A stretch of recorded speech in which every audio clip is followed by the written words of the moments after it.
السيد ساندي باترسون، ايوه هو اسمه ساندي، مع انه اسم ساندي اسم واحده ست. المهم بيكلم واحده نصابه اسمها ديانا، وبتكلمه على اساس انها موظفه بنك. بتقول له في واحد حاول يسرق رصيدك في البنك، بس قدرنا ننقذك في اخر لحظه، ولو عاوز عندنا برنامج حمايه مجاني، وكل اللي عليك تدينا كل معلوماتك الشخصيه واولها رقم البطاقه، واحنا هنعمل اللي علينا وهنحميك من الحراميه والنصابين. للاسف هو صدقها واداها المعلومات الشخصيه، وهي خدت المعلومات وعملت بطاقة زي بطاقته وكارت بنك زي الكارت بتاع ساندي. ديانا راحت وعملت حفلة على حساب الراجل المسكين اللي اسمه ساندي اللي قاعد مع عيلته في البيت، وديانا اتخانقت مع حد وضربته، وجت الشرطة وخدتها. ساندي بيشتغل محاسب في شركة كبيرة. ساندي اتفاجئ لما عرف ان المدير بيدي لنفسه بونص 1,200,000 دولار، والموظفين ما خدوش بونص من 3 سنين. وهو قاعد بيشتغل، واحدة بتكلمه بتأكد على موعد صالون التجميل بعد كام يوم. قال لها انت اكيد غلطت في النمرة، انا مش واحدة ست،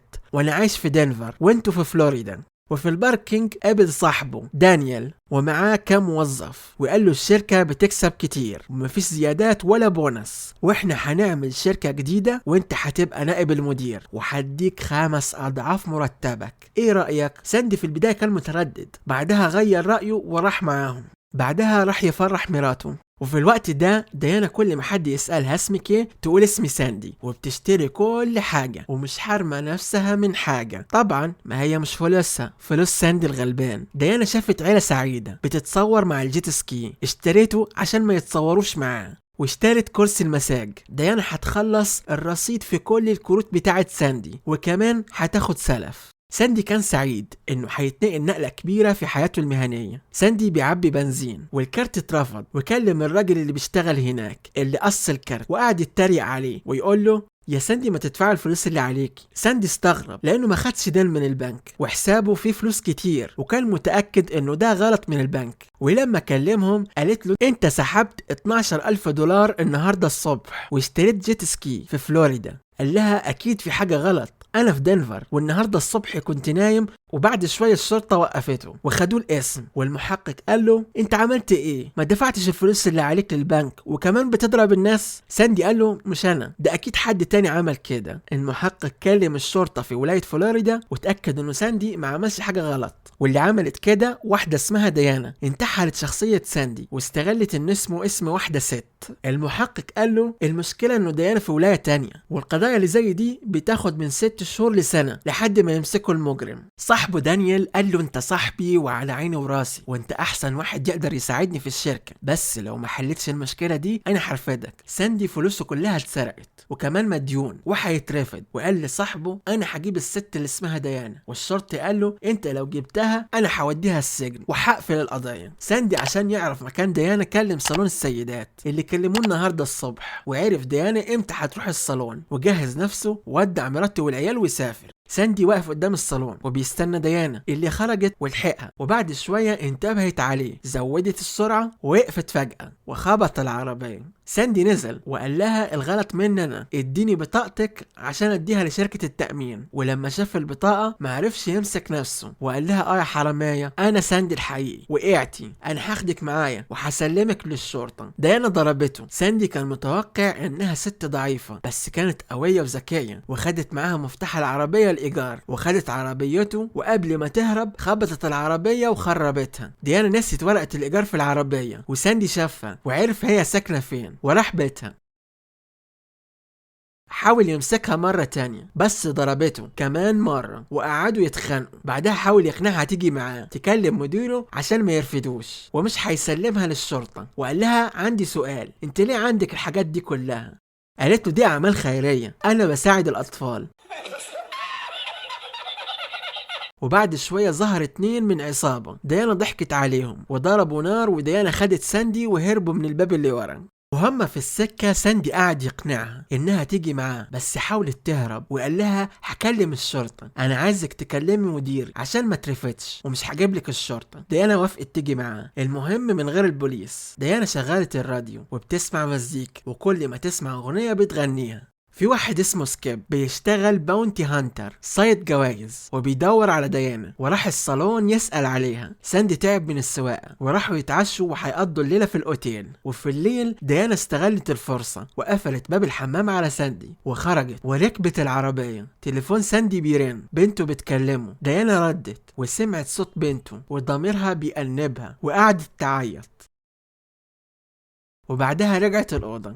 وفي الصبح ديانا ركبت العربية، وفي الوقت ده جه سكيب صياد الجوايز وخدها. وساندي انتبه انه سكيب رماها في العربية وهرب، وساندي لحقه وحاول يقنعه يقف بس مش عايز، وقال له انا ساندي الحقيقي خدني انا. سكيب قال له عايز تضحك عليا انا؟ ساندي اسم واحدة بنت، وخبطه وخرجه وخلاه يمشي عكس السير. بعدها ساندي قدر يرجع، وديانا قالت له اخبط العربية، قال لها لا. ديانا كسرت القفل وضربت سكيب. بعدها اتريقت على ساندي وقالت له يا ساندي يا جبانة اخبط العربية. ساندي زعل وخبط العربية، والعربية قعدت تتقلب. ساندي كان خايف على ديانا اللي خرجت سليمة، وقالت له اهم حاجة عربيتك سليمة، ويا ريتها لو فضلت ساكتة.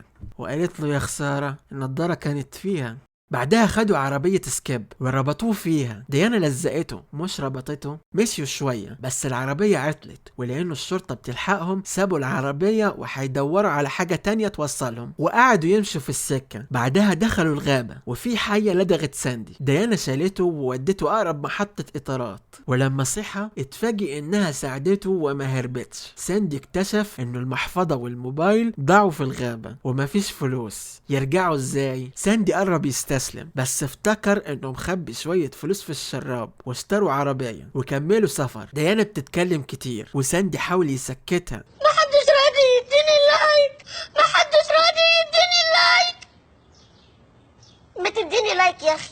بس في مشكلة جديدة، الفلوس اللي معاهم قربت تخلص. ديانا اقنعته انها هتسرق واحد زبالة ومش هتسرق من الغلابة. قال لها زي مين يعني؟ ايه رأيك لو اسرق مديرك القديم؟ للأسف ساندي وافق وراحوا عند اقرب فرع للشركة، وديانا عملت نفسها تعبانة وساندي راح غير هدومه. بعدها راحوا سيرفر الشركة، وديانا خدت معلومات المدير وطبعت كارت البنك بتاع المدير. وبعد ما خلصوا ديانا راحت تشتري لها شوية حاجات، واللي شغالين هناك كانوا بيضحكوا على شعرها وطريقة لبسها، وقالت لهم ممكن تساعدوني؟